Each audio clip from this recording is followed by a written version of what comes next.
Pemirsa, Biro Hukum Pemprov Papua Barat menggelar ujian kompetensi bagi 24 tenaga honorer lepas yang ada di biro tersebut. Ujian kompetensi yang digelar Biro Hukum Pemprov Papua Barat bertujuan menguji kemampuan dan mengingatkan kembali berbagai tugas yang diemban, sekaligus melatih kemampuan dalam memahami berbagai regulasi yang baru agar dapat membantu tugas keseharian mereka. Demikian disampaikan PLT Kepala Biro Hukum kepada wartawan di ruang kerjanya 23 Februari. Dorsinta Huta Barat mengatakan apa yang dilakukan bukanlah rekrutmen pegawai honorer baru karena telah dilarang oleh pemerintah, namun yang dilakukan hanyalah untuk menyegarkan kembali tugas para pegawai khususnya tenaga honorer lepas yang berjumlah 24 di Biro Hukum. Dikatakannya selain tes akademis, ujian yang dilakukan meliputi wawancara dan keterampilan mengoperasionalkan komputer.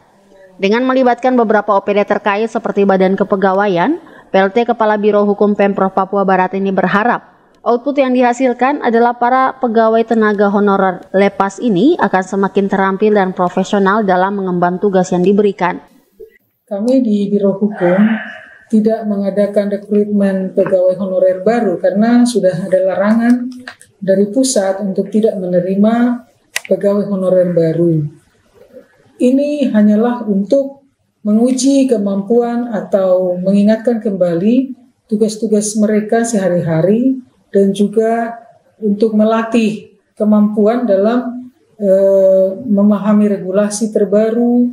Kita tahu bahwa regulasi selalu dinamis, selalu berubah dari waktu ke waktu. Nah, untuk itu mereka harus bisa mengikuti apapun regulasi terbaru dan bisa memahami dengan baik untuk bisa membantu teman-teman di Biro Hukum ini dalam tugas-tugas keseharian seperti itu.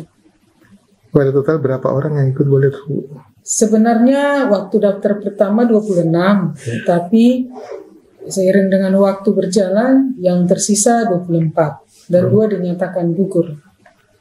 Bu, kemudian Bu, boleh tahu apa saja sih Bu yang dites ya semacam itu? Iya, yang dites itu kan ada tes akademik, yaitu tugas-tugas keseharian dan juga regulasi. Kemudian yang kedua menguji dari segi komputer dan juga ketiga wawancara. Ibu mungkin terakhir Bu, output yang ingin dihasilkan dari kegiatan ini apa Bu? Iya, outputnya adalah kami ingin tenaga harian lepas ini dia memahami tugas dan bisa membantu meringankan tugas-tugas yang semakin hari semakin meningkat dan juga untuk membuat pemerintahan ini mempunyai pelayanan yang baik juga profesional. Kami membutuhkan orang-orang yang tangguh seperti itu. Setelah dilakukan ujian kompetensi tersebut, para pegawai tenaga harian lepas akan diberikan perpanjangan kontrak kerja selama 1 tahun dan penandatanganan fakta integritas. Ari Armstrong, Biro Manokwari, CWM Channel.